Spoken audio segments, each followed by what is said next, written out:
In 1907, Britain and France embraced Russia. They used honey, in a triple alliance, Britain, France and Russia. And the honey that they used to trap Russia was that if we win the war that's coming with the Ottoman Empire, you will get Constantinople, which is what Russia wants.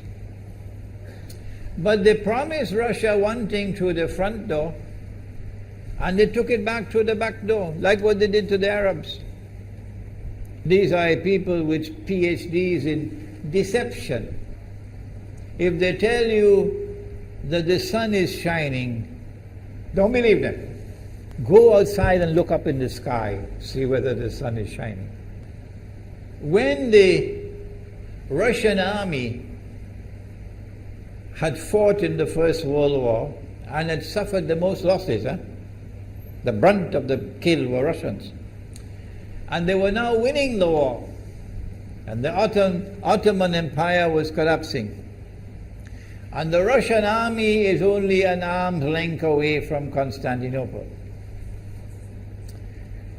They don't want Russia to get Constantinople. No. So what did they do? Russian Jews organized and executed the Bolshevik Revolution, which overthrew the Russian monarchy. They killed the Tsar and the whole family, overthrew the government, and took Russia out of the war. So the Russian army had to stop in its tracks and could not go to Constantinople. In other words, the Russian Jews stabbed Russia in the back. They did more than that. They brought communism. Communism is not Russian. These dum-dums don't understand that. Communism was created to destroy Russia. Why don't these dum-dums understand it? Communism is not Russian. Communism was created to destroy Russia, to destroy the Russian Orthodox Church. So they brought communism in the Soviet Union. And for the next 60, 70 years, this Zionist-created entity called the Soviet Union waged war on religion, waged war on the Russian Orthodox Church, killed the priests, closed down the monasteries and churches and so on. 60, 70 years. And then, when the appropriate time came and Israel came into being, it is this same Soviet Union which opened the doors for millions of Russian Jews to now migrate to Israel. If you go to Israel today, you might believe you're in Russia. So many people speaking Russian. These are the Russian Jews. And then the Soviet Union, 6 years after Israel came into being, did something strange and mysterious. Crimea is Russian territory. Crimea is a part of Russia. The Soviet Union decided to give Crimea as a gift to Ukraine. Why did they do that? The historians don't tell you. So let Imran tell you. They gave Crimea to Ukraine in order to stab Russia in the back one more time. Because if Russia loses Crimea, it will enhance Israel's security. The Russian Navy is based in Crimea. And there's a straight line from Crimea to Constantinople. To get out of the Black Sea and to get into the Mediterranean Sea, you got to pass through the Bosphorus. And the city of Constantinople is located right there on the Bosphorus. So they gave Crimea as a gift to Ukraine. They never bothered to consult the people of Crimea and get their consent. No. They never bothered to seek the permission of the Russian people. No. But Washington doesn't want to hear that. The foolish man who now sits in the White House of the United States, the foolish man who would like to pretend that he's a man of wisdom, he doesn't want to hear. But what are the rights of the Russian people? Were they not violated? Do they not have the right to correct Iran and recover the territory which was unjustly taken away from them on Israel's behalf? Obama doesn't want to hear that. It's inconvenient for them. But in this masjid, we will expose whether it's convenient to you or not. They did more than that. Not only did they give Crimea to Ukraine, but earlier on they gave eastern Ukraine. Eastern, part of it now eastern Ukraine was Russian. It was Russian. And the Soviet Union gave it as a gift to Ukraine.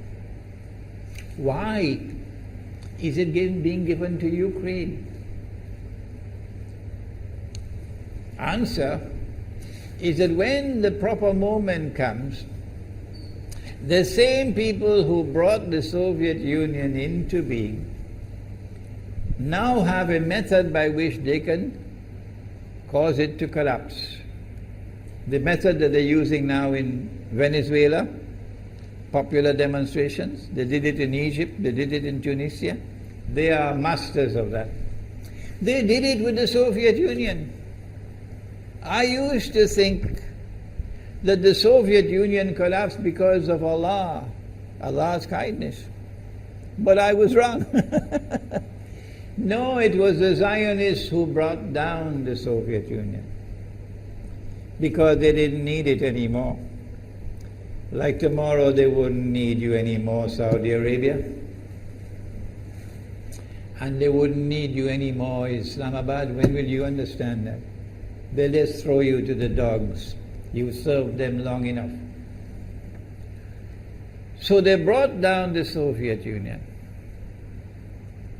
Why? So that Ukraine might emerge as an independent state. That's danger for Russia. They've prepared the way. And now Ukraine emerges as an independent state. So the rope is around Russia's neck now. And from that day, when the Soviet Union collapsed, until yesterday, the relationship between Russia and Ukraine was always problematic. But the people of Ukraine still had the good sense and wisdom to appoint a government that was pro-Russian. The Zionists decided it's time for us to use our, the street demonstrations. And last October, November, December, the world witnessed Caracas all over again. And eventually, the Zionists got what they wanted. You have the money, and you can send in your special people, snipers who will kill, and so on, throw petrol bombs and so on. And eventually they got what they wanted. They created enough havoc. May Allah protect Malaysia from that. Ameen. Ameen. And the president of Ukraine fled. He's a democratically elected according to your method, Mr. Obama, according to your system. He's a legally elected president of Ukraine. And he had to flee. And these hypocrites in Washington and London and Paris who would like us to believe that they are honorable men. They are not. Instead of standing on the side of the legally appointed president and demanding the rule of law, they all showed their colors as hypocrites in immediately recognizing the new government in Ukraine. The new government in Ukraine is anti-Russian. That's what they wanted. That's why they brought down the Soviet Union, to bring in a Ukraine into being as independent state, and then to eventually get an anti-Russian government in Ukraine. If by Allah's kindness Putin had not intervened and been so spectacularly successful, this is what the plan would have been. The new government in Ukraine would have joined NATO, and Russia could not stop it. And when the new government in Ukraine joined NATO, NATO will then send its armed forces into Ukraine. It could include nuclear weapons. Then Ukraine will pick a fight with Russia and decide that Russia must now vacate Crimea. Shut down your naval base. The rope is now tightened around your neck. Russia has to put its tail between its legs and withdraw its fleet, Black Sea Fleet, from Crimea. Russia is no longer a naval power. Crick crack, you finish. And Israel will celebrate. That was the master plan.